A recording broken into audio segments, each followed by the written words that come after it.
Welcome to a brand new series inside the Her Purpose podcast, The Purpose Advice Line. In these special episodes, you'll listen in as I sit down with women just like you. Women who are searching for clarity, are wrestling with resistance, or standing at a crossroads in their business or their life. Today, you'll meet Melisa Hubbard, a passionate entrepreneur in the merchant services space. She's built a solid foundation, but she came to this call feeling stuck, overwhelmed by the day-to-day, and avoiding sales calls, unsure why. Together, we'll uncover the real reason behind the resistance, and it might surprise you. Let's jump in. Okay, so talk to me first off just a little bit about what business are you in now? Currently, the term for it is merchant services. So all things payment processing, software, hardware, and any kind of sales support when it comes to taking or receiving payments, just for whatever kind of business. Okay. What does the day-to-day operations look like now? Ideally, there would be preparation before the day before.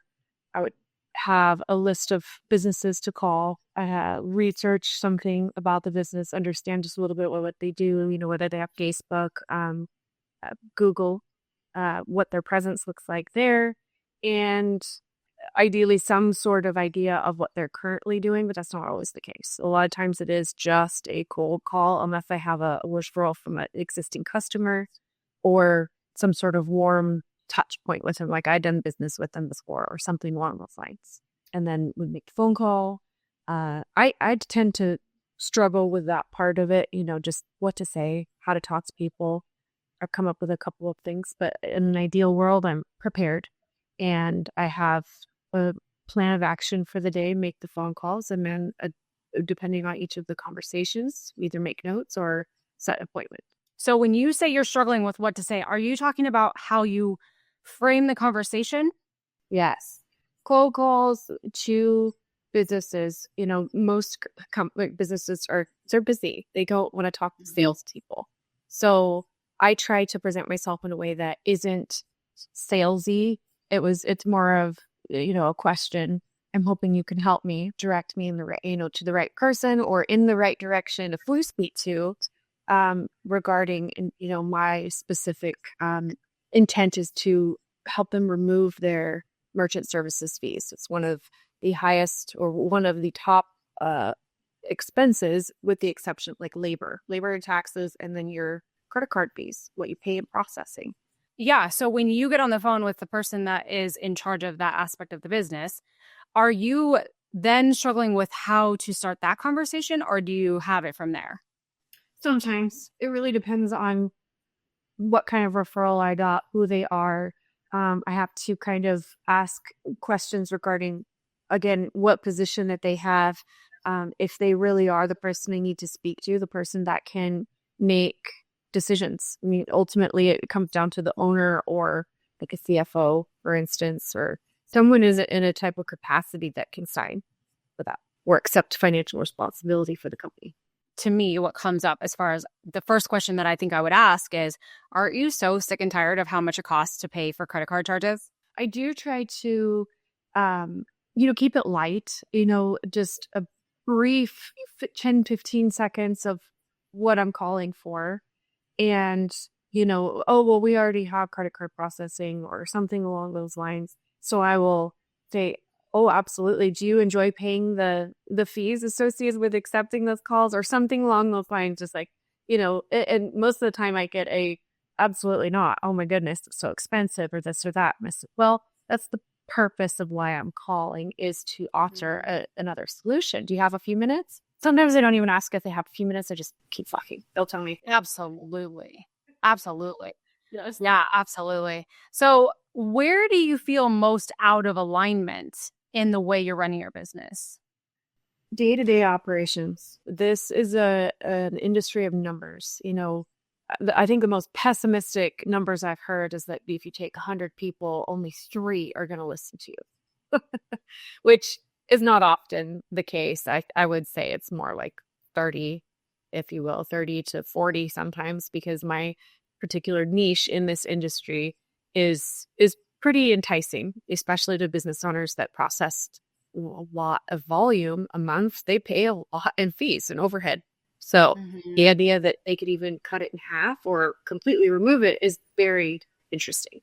So do you track your numbers as far as when you say 3 out of 100? Are you tracking your conversion numbers? I'm not, no. Okay. You would just have to keep track of how many people you reached out to and how many said yes. So if you make 10 calls or if you make 50 calls and 2 people say yes, okay, that is 2 out of 50. Then you would know what your conversion rate is compared to what industry norm is. Right. So if you're getting the same numbers, that means you have to make that number of calls to get that number of sales every day. So I'm hearing there's resistance in making those calls every day just because it's daunting. So when I get in front of companies, I don't have as much trouble as just getting in front of them. I believe it's more on my end than it really is my customers. I offer a great product.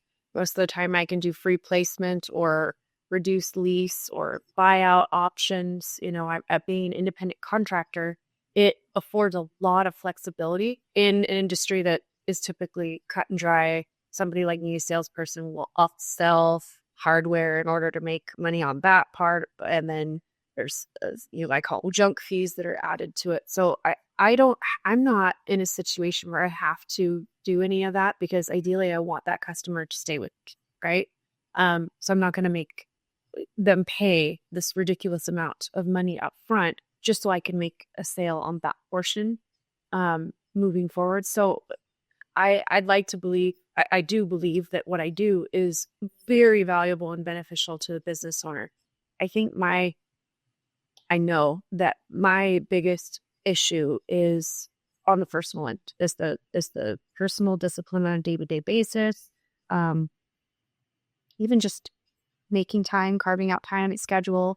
You know, when we've talked about with other sales that I've done, you know, when I do have a system in place, I mean, I have kind of like a eat my number, if you will, at least for me, in my mind, that, okay, this is the next step. Then it's easier for me to follow. I still have to make myself do it. It's still the discipline of working for yourself, but it seems to be easier. And I have never done that with this business. So it sounds like there's 2 different ways that you could be making these calls or approaches, that's on the phone or in person, and you feel that you thrive better when it's in person. Yes. So what if you wrote it into your calendar, I do this for 3 hours on Wednesday and 3 hours on Friday? Ideally, I need to do it every day. You know, if I'm going to see 100 businesses in a week, that's approximately 20 businesses per day, right? That's a lot, but it's not overwhelming. Right. What would happen in your life if you got 20 new accounts this week? Depends on the type. I mean, for one, it'd be very encouraging. It doesn't typically happen like that. Even if I work pulling those numbers, and the sales process is usually a couple of weeks. That's being conservative. And but there would be a rolling effect. Absolutely. It would definitely build, just like with sales, you know, it just builds on each other. And that will be extremely encouraging, as well as, you know, again, depending on the type of business and what their volume is, there's no way. That's the only thing about this business. There's literally no way to predict what commissions or residuals I make on a month-to-month basis, because it is only case by case and which account they actually sign, process, and then activate. And then they are activate, and then it's processed they have to process for a minimum of 30 days before I get paid. Does that make sense? Yeah. Yeah. It's a long time between the sale and earning and then getting paid for it. So, but it would, within 2-3 months, if I were signing 20 accounts a month, by month 3, it's going to look pretty good. By month 4, definitely a game changer. So what are you tolerating that's stopping you from already being in that reality? My old laziness, or my inability or refusal to do what's necessary to build those daily habits to overcome that, there's a discipline, if you will. I don't believe that any of us are actually lazy. Really? No, I don't believe. I think there's stories that talk us out of pursuing things we're passionate about that are painful. So what comes up when I say that?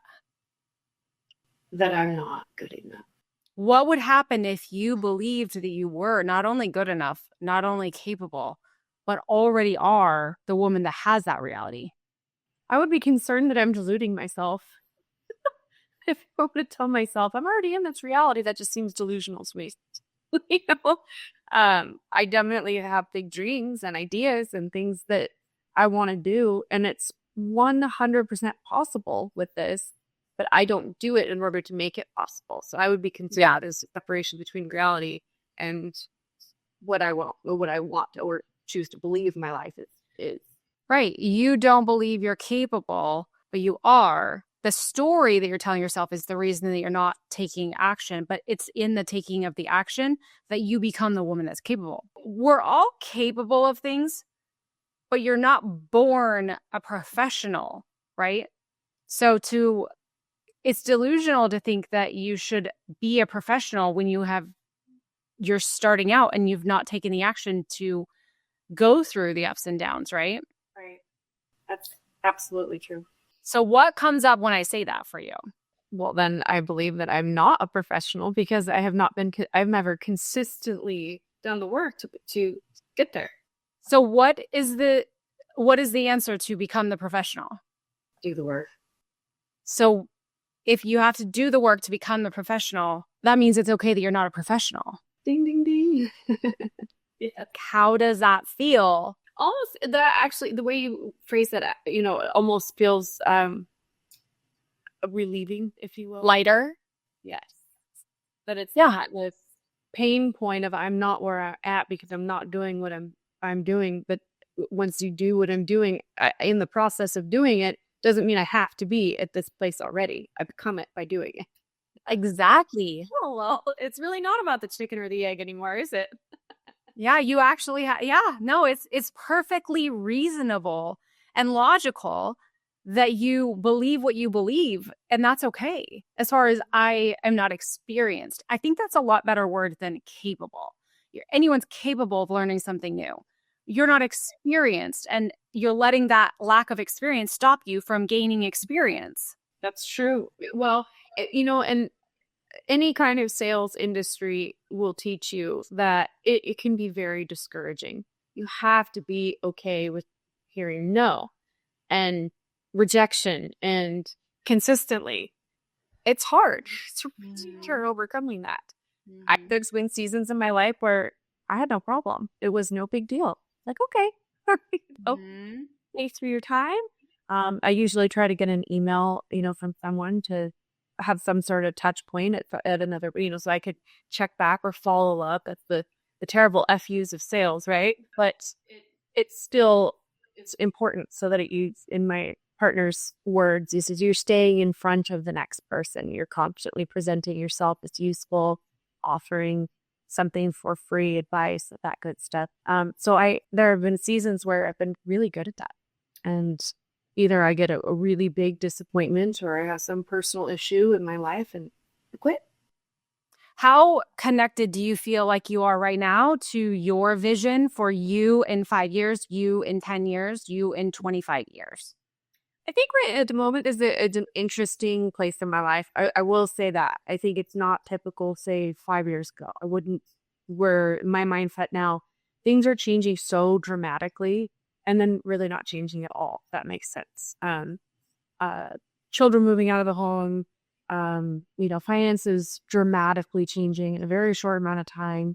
The idea that I can finally leave from the place I'm at, I've not been able to, or not, it's not been, responsible for me to leave where I'm at, or so I now have the ability to pursue certain things that I wasn't able to before. But now I'm back to but I don't have the finances to support that. So short term, it is, I just want to build the financial foundation so that now that I have the option to do all this other stuff, I can actually accomplish it. But then when I think beyond that, it's like, well, what is it that I actually want to accomplish? So there's that disconnect where, right. Does that make sense? 1,000%. Because when you're not connected in your whole being to what that vision is. That's why those rejections hurt so much, because we're not connected to the outcome. We're not invested and really connected to the vision that we know we want to create. So those little roadblocks, they become mountains. When you are clear, I mean crystal clear, I would encourage you to, I know we've talked about vision boards before, but when you talk about moving somewhere else, so you have the freedom to live somewhere else, I want you to, this is me being very direct, create on a board on your computer, on your phone, the exact place that you want to live, the exact home that you want to live in, the exact space that you want to create within that home, the exact day that you want to have, the perfect week that you want to be able to live. All of it, crystal clear. When you know exactly where you're going, you wake up with a lot more purpose, because now you're pulled towards that future. Right. If you don't have that future that you're being pulled to, then those little speed bumps become mountains. So I would definitely, if you're open to it, encourage you to create a vision board that's very specific and crystal clear. I haven't done one in years. Mental ones, but those aren't as great because, I think your mind is, at least mine, is my own worst enemy. It can catch amazing things and places and ideas, and then it also could be the thing that just squashes it all. 100%. 100%. And that's for all of us. Dream out loud and look at that every day. You want to be looking at that in the morning. You want to be looking at that at lunchtime. You want to be looking at that before you go to bed. And you'll feel a lot more lit up for life. Yeah, I can imagine. I mean, when I've had them before, it was definitely clearing, Right. Think about what was a time in your life where you felt so lit up and like on fire for life. With the kind of ambition that and desire was when I had my own massage clinic. I was I was in this tiny little office, but it had 3 rooms and a gorgeous view and a perfect location. I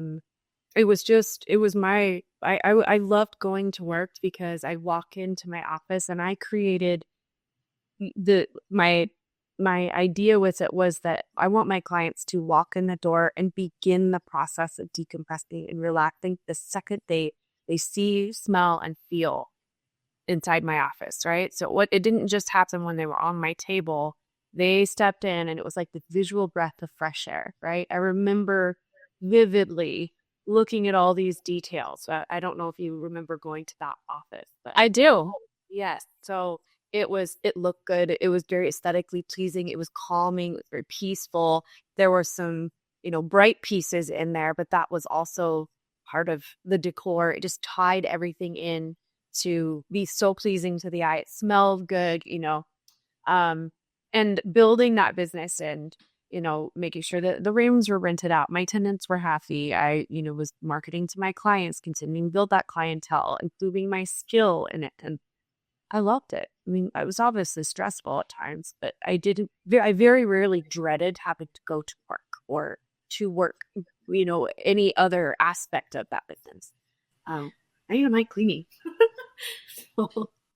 When I listen to you talk about that, you can still visualize the vision that you had for the business you wanted to create. And I'm assuming that vision was long before you actually created that as a reality. It was crystal clear, right?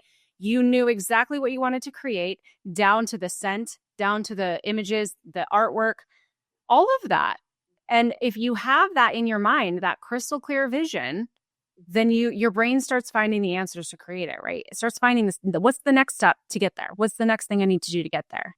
Yes. And interestingly enough, while you're saying that, it didn't start out with I'm going to have my whole clinic. When I started my massage business, I was like 19 or 20 years old. And I just wanted my actual massage room to be just so beautiful. Yeah. And I had I definitely had a vision for how many clients I wanted to have and my time schedule. So yes, it was started with my room, but then it very quickly expanded to a whole clinic. I think within 4 years, I had my own clinic. It started with the impact that you wanted to make in people's lives. So tie that back to what you're doing now. What is the impact that you want to make? And are you crystal clear on that? Yes and no. But so the initial impact that I would like to see happen is for business owners, whether it's a small business, like when I have my massage clinic, I just like everybody else and, wanted to use Square. For the longest time, I couldn't even take credit card. I didn't know it was a thing. I think Square just started coming out. And then I started getting bombarded with salespeople for that particular industry. And I couldn't stand it. It was so annoying. And they promised you the world. I must have gone through 2 or 3, different companies and lost so much money. It was so frustrating because I really just wanted to go back to work. I wanted to work, to do what I love, and wanted to be able to provide options to my customers and not have it cut so deeply into the very little profit I was making at the time, opening a brand new business, right? So I think of that for small business owners that I talk to now. They already have their doors open. They're, operating. But if I could help relieve some of those things that I experienced as a business owner, that would be amazing. I would love that. Large companies that provide a huge service to tons of other businesses, such as a construction supply company, right? They help and provide materials and, whatever supply that the typical business would need. They make sure that they have everything available for them to keep hundreds of businesses open in the area, right? To make sure that they don't have to pay high prices elsewhere, have it shipped in. Just kind of along those lines, that business in and of itself has to provide options to their customers to be able to pay, where they're like in the construction industry, those customers usually are operating in very limited capital or a small amount of the deposit. So they don't have all the money up front. So they're offering all of these other options for businesses to pay businesses to be able to pay themselves. They don't want to finish right now. So if I could eliminate some of those stressors, that would be great. And I can. And what I can offer businesses is a service that most merchant services companies don't, or don't take the time to do even. What are you going to take away from this today? I definitely need to be more clear on what I want and what am I doing this for? It isn't just to make money. Obviously, I want to make money. I'm not embarrassed nor shy about saying that I'm in this industry to be able to make an unlimited amount of money based on whatever I do, right? But what's the purpose of making a ton of money if I don't have purpose behind it? It's what I'm working for. Maybe that's what, the issue is that we were talking about earlier, that I'm just not clear with that. You'll get there. I need to find a clearer purpose, I guess. Yeah. Do you feel like you have a clearer idea of it right now? I certainly have some ideas, yes, but no, not yet. I think that's just a small part of what I could, if I would really sit with it and take some time to detail that out on paper, put it on a forward, make sure that, it's not just for what I want to accomplish with it, but what am I doing? Taking it back to that little massage room instead of this huge, overwhelming idea of all this stuff, is breaking it down a little bit more. I actually know it never occurred to me to look at it that way. I did start my massage business in this little room, right? Yeah. And then I moved to this whole clinic. Well, I'm just in a itty-bitty tiny room right now with my business. So I need to make sure that what I'm doing within this small room is really the best that I can. And then I'll expand. Exactly. I don't know what that looks like, but that's homework, right? Exactly. No, it's perfect. That's exactly correct. You're exactly where you need to be, and you're right on time. And I'm excited for you. Thank you. Okay, well, I look forward to hearing an update. Okay, thank you so much. Bye. If this conversation sparked something in you, maybe you're feeling the same resistance, or you're ready for a shift, but you can't quite see the path. I'd love to help you. Just send me a DM with the word advice, and I'll share with you how you can get your own purpose advice line session. We'll explore your vision, uncover what's holding you back, and help you move forward with clarity. Your next breakthrough might be one conversation away.